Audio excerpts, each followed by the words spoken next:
Second टी20 match India versus South Africa अगर भाई बात करने जाएं तो साउथ अफ्रीका की साइड ने इंडिया को शिकस्त दे दी है सेकंड टी20 मैच में। भाई अगेन वही गौतम गंभीर की जिस तरीके की कोचिंग नजर आती है, वन डाउन भाई भेज रहे हैं। अगर बात करें अक्षर पटेल को, वहां पे जो बॉल बीट हुए हैं उस वजह से सारी इंडिया मैच हार गई, वरना तिलक वर्मा ने बड़ा अच्छा फॉर्म किया। हार्दिक ने कुछ हिट्स लगाई, जितेश शर्मा ने एंड में आके अच्छी हिटिंग की, लेकिन पहले बॉलर्स को रन लगना, 212 रन पर 213 रन पर साउथ अफ्रीका का जाना, वहां भी बॉलर्स की कहीं ना कहीं गलती थी, उस चीज को भी प्रोमिनेट किया जाएगा। और उसके बाद संजू सैमसन जैसे प्लेयर को बाहर बिठाना, पिछले मैच में भी मैंने ये बात की थी कि संजू का टीम में होना लाजमी है। भैया एक लंबी ने खेलने वाला प्लेयर है, again and again Shubman Gill को टीम में लेके आना, उसके बाद संजू को बाहर बिठाना, रिंकी को बाहर बिठाना, और उसके बाद अक्षर को वन डाउन भेजना, ये गौतम गंभीर की कोचिंग की कुछ समझ नहीं आ रही। बट यहाँ पे सूर्य कुमार यादव को भी क्रिटिसिज्म का निशाना बनना पड़ेगा, भाई बड़े अरसे से परफॉर्म नहीं कर पा रहे, अभिषेक नहीं चला, उसके बाद हार्दिक भी आज स्ट्रगल करता रहा, लेकिन तिलक वर्मा ने भाई अच्छी जान मारी, जितेश शर्मा ने एंड में आगे कुछ थोड़ी सी हिटिंग की। पाकिस्तान पब्लिक की तरफ चलते हैं और पूछते हैं कि भाई साउथ अफ्रीका एक ओडी मैच भी वो जीते, टेस्ट वो 2 जीते, आज टी20 में भी उन्होंने कमबैक कर लिया है,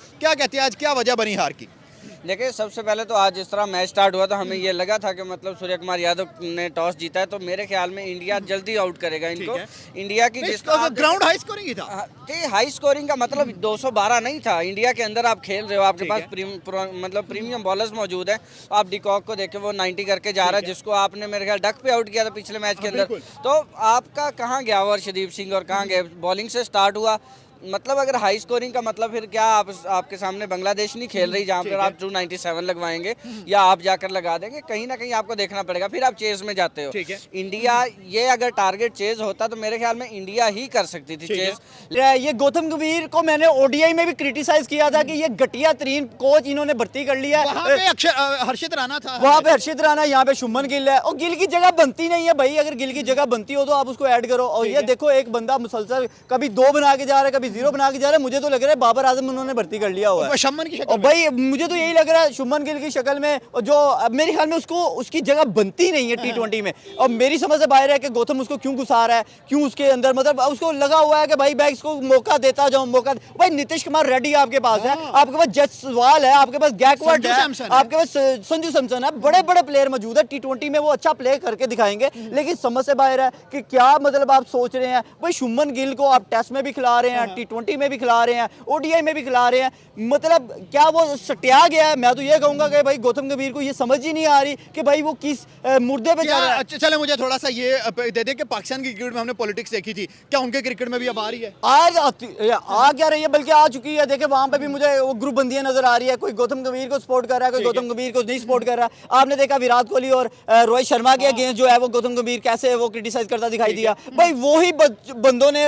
इन्हें तमाम मैच जीत कर दिखाए, और वो बच्चे जो कल के बच्चे ये लेकर आए हैं, वो बच्चे इतने अभी तैयार नहीं हुए। मैं कहता हूँ वो बच्चे इतने तैयार नहीं हुए जो एक्सपीरियंस प्लेयर खेला। अब पिछले मैच में आपने देखा हार्दिक की वजह हम जीत गए, और आज हार्दिक बीच करके गया, और हर मैच में तो अकेला नहीं चले। देखिए वो तो नहीं कर सका। सूर्य क्या कर रहा है भाई? सूर्य पिछले 1 साल से क्या परफॉर्मेंस दे रहा है? आप उसे कैप्टन रखा हुआ है यार, उसकी कैप्टनसी बनती नहीं है कि वो जगह वो आए वहाँ पे परफॉर्मेंस दिखाए। तो मेरे ख्याल में तो यार ये सिर्फ और सिर्फ नाइंसाफी है। ये गौतम गंभीर जानबूझकर अपने चंद लोगों को ले आया और वहाँ पे ग्रुप बंदियां चल रही हैं और वो उन्हीं को लेकर चल रहा है। और स्कोर देखें आपका भाई, वो 213 स्कोर कर लिया, मतलब आप 162 पे आप 162 पे पूरा ढेर हो गए हैं। समझ से बाहर है भाई। आपने अगर नंबर 1 बनना है तो अपनी क्रिकेट को बेहतर करो। नंबर 1 है, बट अब और इंप्रूव करना है, इंप्रूवमेंट दिखाए ना।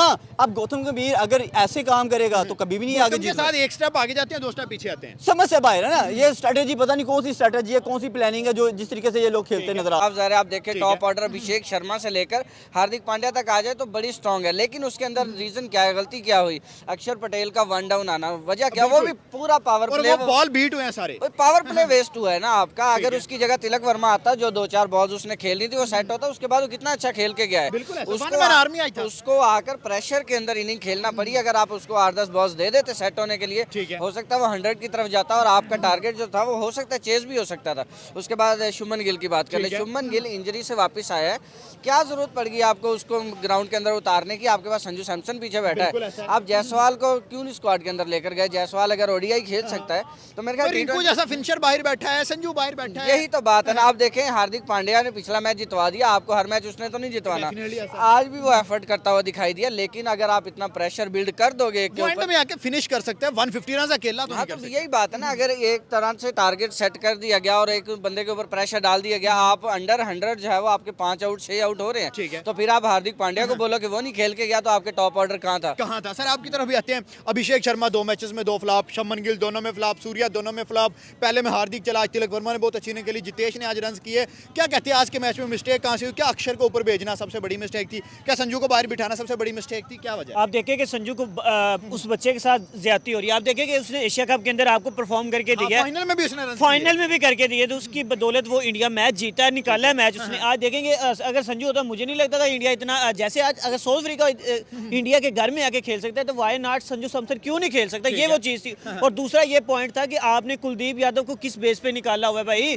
अगर वो आप देखें कि आज स्पिनर को इस पिच पे मदद मिल रही थी, बुमराह को स्कोर लग रहा था, हमने और बुमराह को रन ज्यादा लगे। दोनों को ज्यादा लगे, लेकिन जब भी स्पिनर आया उसको विकेट मिली है और उसने स्कोर भी रोके। ये वो चीज थी कि पता नहीं वो गौतम का कौन सा माइंडसेट है, वो किस माइंडसेट के साथ आ रहा है। इसने क्या किया कि टेस्ट को एक साइड किया और उसको मैच को हरवाए, दोनों टेस्ट मैच हरवाए। उसके बाद आप देख लेंगे इंडिया ने क्या किया, दूसरे ओडीआई के अंदर भी वही गलती की, तो फिर उसका रिजल्ट भी वैसे आपको देखने को मिले। तो मुझे तो ये लगता है कि शुभमन गिल को थोड़ी सी रेस्ट देनी चाहिए और सूर्य कुमार यादव को भी थोड़ी सी मेंटली तौर पे रेस्ट देनी चाहिए, क्योंकि आगे आपके पास कैप्टन तो आपके पास अनलिमिटेड है। हार्दिक कैप्टन है, हार्दिक कैप्टन है, वो वन मैन आर्मी है। पहला मैच जितवा दिया, आप सारी उम्मीद उससे पे लगा के बैठ गए कि हार्दिक आएगा और मैच जिता जाएगा। ऐसा नहीं होता। आज देखें कि इतना बड़ा टारगेट 212 या 13 का टारगेट था, ठीक है, उसको चेज करना तो इतनी आसान बात ही नहीं थी। मैंने देखा कि शायद ये इस पिच पे दूसरा बड़ा टारगेट था T20 के अंदर। इंटरनेशनल चाहे पहला मैच था, वैसे ओवरऑल देखा जाए तो दूसरा बड़ा टारगेट था। तो इतना बड़ा टारगेट वो भी साउथ अफ्रीका जैसी टीम को आप दे दें, फिर जारी बात उनके मार्को जॉनसन एंड एडी है, बड़े अच्छे बॉलर हैं, तो फिर आप चेज में जाएंगे तो मुश्किल तो होगी। तो मुझे लगता है कि कुछ ऐसे फैसले हैं इंडिया के जो इनको फिर भी नजरसानी करनी चाहिए कि अपने प्लेयर्स को चेंज करना चाहिए। ठीक है सर, आपकी तरफ आते हैं। क्या लगता है कि भाई अब जो थर्ड मैच है, अब उसमें एक ग्रैंड कमबैक तो करना पड़ेगा, क्योंकि ओडीआई भी एक हारे थे, फिर विराट ने कमबैक करवाया था, रोहित ने, जसवाल ने करवाया था। यहाँ पे फिर अब क्या चेंजेस होनी बनती देखिए है? सबसे पहले तो मेरे ख्याल जो चेंजेस होनी बनती है वो ओपनर शुभमन गिल को बिठा दें। मैं नहीं कह रहा कि वो बुरा प्लेयर है, लेकिन भाई वो इंजरी से वापस आया, उससे बड़े प्लेयर T20 में अब है। संजू सैमसन को ले आए ना यार, वो इतना अच्छा प्लेयर है। आप देखिए वो कैप्टन है एक। जब और गौतम दूसरी गंभीर बाहर था तो ये कहता था संजू को चांस ही मिल रहा, जब हाँ, कोच आज खुद देख लें। अभी फिर वो यही बात है ना कि सिस्टम के अंदर आकर आपके हाथ बंधे जाते हैं। आप देखें संजू सैमसन आ सकता है, उसके बाद इंडिया के पास 2 कप्तान भी हो सकते हैं। आप देखें सूर्य कुमार को वैसे ही बिठा देना चाहिए, थोड़ा सा तलवार किसी के सर पे लटकती रहे, वो अच्छा खेलेगा। उसके बाद हार्दिक पांड्या को कप्तान बना दे उसकी जगह, नहीं तो संजू सैमसन को बना दे। मेरे ख्याल में शुभमन गिल की रेस्ट बनती है और सूर्य कुमार यादव की रेस्ट बनती है, बाकी टीम ठीक है।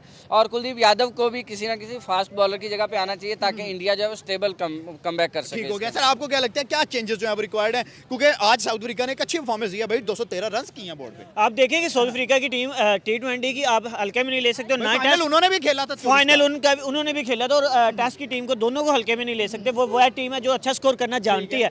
तो अगर आप संजू को मौका देते, मैं भाई की बात के साथ 100% एग्री करूँगा, आप संजू को अगर मौका देते तो शायद आपको रिजल्ट थोड़े से डिफरेंट देखने को मिलेंगे। अगर आप इस तरह आपकी प्लानिंग और आपकी टीम वैसे ही होगी तो फिर जारी बात है, फिर आपको रिजल्ट भी इसी तरह के देखने को मिलेंगे। अदरवाइज मैं तो ये कहता हूँ कि संजू के साथ ज्यादती हो रही है। वो बच्चा जिस कैलिबर का बंदा है ना, उसको उस तरह का यूटिलाइज नहीं किया जा रहा। इंडिया के पास पीछे बहुत बैकअप है। जायसवाल जैसा बंदा बैठा हुआ, आपने देखा कि किस तरह आगे उसने लास्ट ओडीआई के थर्ड के अंदर उसने 100 किया, 100 होगा। गैकवाद को भूल रहे हैं भाई, गैकवाद कोई भी नहीं उसका नाम ले रहा। आप देखे वो CSK से है, इस वजह से यहाँ पे भी उसका नाम नहीं लिया जा रहा। मुझे ये लगता है, लेकिन गैकवाद और जायसवाल जिस तरह से ओपनिंग करता है, फिर अभिषेक शर्मा, संजू सैमसन, उसकी बात कर ले, मतलब इंडिया के पास ओपनर्स की लाइन है, इंडिया के पास मिडिल ऑर्डर पीछे से तैयार है, प्रियांश आर्य तैयार है। हाँ, तो फिर उसने करना क्या है इन्होंने, पॉइंट यही है कि जहाँ तक मुझे लगता है, अच्छा एक बात बीच में ये मिस हो रही है पिछले मैच के अंदर, कि आवाम कह रही थी कि इंडिया जो बायलैटरल की चैंपियन है उनको हराने जा रहा है। देखिए हराओ आप जाकर, अच्छी बात है, आप हराने के काबिल हो गए हो, लेकिन आपने एक चीज का ख्याल जरूर रखना है कि वो चैंपियन थे बायलैटरल के, वो साउथ अफ्रीका है। तो कहीं पे भी जाकर आपको जो है वो किसी भी मैदान के ऊपर खड़े होकर शिकस्त दे सकती है। तो आज देखे उन्होंने साबित किया, 212 रन इंडिया के अंदर खेलते हुए उन्होंने लगा दिया उस पिच पे। हम बात कर रहे थे कि 130 की पिच थी, हार्दिक पांड्या ने 175 पहुंचा दिया। आज 180 की पिच थी, वहाँ पे 220 जब लगा में आज मिस्टेक्स हुई हैं भाई। देखिए आपका जसप्रीत बुमराह अंदर मौजूद है, अर्शदीप मौजूद है, उसके बावजूद आप, मैं जसप्रीत बुमराह का स्टैट देख रहा था, मेरे ख्याल 3 ओवर के अंदर पहले उसको 35 स्कोर लगे हुए थे। पहले 14 ओवर्स के अंदर मेरे ख्याल 2 विकेटें गई हैं, वो भी वरुण चक्रवर्ती स्पिनर ने ली हैं। ठीक है, तो भाई आपका कहाँ गया वो रोड मैप या वो प्लान जिसके ऊपर आप काम करते हो और उसके बाद आप मैदान में उतर सर यहाँ पे बात अब होने जा रही है कि भाई अक्षर पटेल को ऊपर भेजना, क्या लगता था 213 रन का टारगेट है भाई, अगर बात करें 34 बॉलों पे 62 किया तिलक ने। सर इसी चीज का तो दुख है कि पता नहीं कौन सी इनसे प्लानिंग करवा रहा है, कौन सी स्ट्रेटजी, कौन से नए जो प्लान्स लेके आ रहा है कि कभी किसी को ऊपर ले आता है, किसी को नीचे ले। अब अक्षर पटेल की जगह ऊपर बनती नहीं थी भाई, उसको ऊपर ले आए, वहां तिलक वर्मा को भेजते हैं, पता लगता भाई वो एक अच्छा प्लेयर है, एशिया का फाइनल जितवाया। मैं वही तो कह रहा हूँ। देखिए आप उसे भेज कहाँ रहे हैं, मिड एरिया में जाके भेज रहे हैं, और डेड हो गया, जब मैच डेड हो गया वो अकेला क्या करे, और आधे से ज्यादा बोले खत्म हो चुकी है, वो बेचारा क्या करेगा। लेकिन मसला ये है कि आपकी स्ट्रेटेजी, आपकी प्लानिंग नहीं है, आप पता नहीं कर क्या रहे हैं। कभी किसी को नीचे से उठा के ऊपर ले आते हैं, ओडीआई में देखा होगा शिवम दुबे को ऊपर भेज दिया था, और यहाँ पे आप देख ले, मेरी समझ में ये नहीं आ रहा कि ये कौन से मतलब इनके साथ वो खिलवाड़ खेले जा रहे हैं, या कौन सी प्लानिंग की जा रही है। अर्शदीप को आज बड़े रन लगे हैं भैया, करसे के बाद हमने देखा इस लड़के को रन लगे, लास्ट मैच में बड़ी जबरदस्त बॉलिंग की, आज 7 कंसेक्टिव वाइड। देखिए ये जो विकेट थी ना, वैसे तो चले हम ये कह सकते हैं स्कोरिंग विकेट थी, एक स्कोरिंग विकेट थी, लेकिन इतना ज्यादा स्कोर खा लेना ये समझ से बाहर था। ये मिस्टेक थी, मतलब ये मिस्टेक थी कि यार एकदम से आप यहाँ पे हमें ऐसे लग रहा था कि भाई पता नहीं अर्शदीप बॉलिंग करना भूल गया, लेकिन ये वही अर्शदीप है जिसने लास्ट मैच में मुझे एंड में इस तरफ आए, क्या तीसरे मैच में ग्रेट कमबैक हो रहा है जैसे ओडीआई में हुआ था। देखिए रिवेंज लेना इंडिया हमेशा जानता है, और रिवेंज लेगा, और रिवेंज के साथ साथ सीरीज भी जीतेगा, जीतकर इनके मुंह को मतलब एक आधा मैच तो दे दिया ना खुश करने के लिए निकाला। देखो ये तो उनका एक बनता भी है कि यार चलो मेहमान आए हैं, मेहमानों को मेहमानवादी। लेकिन देखिए लास्ट ओडीआई में आपने देखा होगा कि उसमें भी एक मैच लूज किया था, और उसमें आपने देखा होगा कि विराट कोहली ने अच्छी खासी सेंचुरी की थी, और सेंचुरी करके बंदा मतलब मैच हार गए हैं, यानी 349 स्कोर उन्होंने चेज किया साउथ अफ्रीका ने। तो एक इतनी बड़ी मतलब ये चीजें होती रहती हैं ऊपर नीचे, लेकिन डरने वाली बात नहीं, कमबैक होगा और सीरीज भी इंडिया जीतेगा।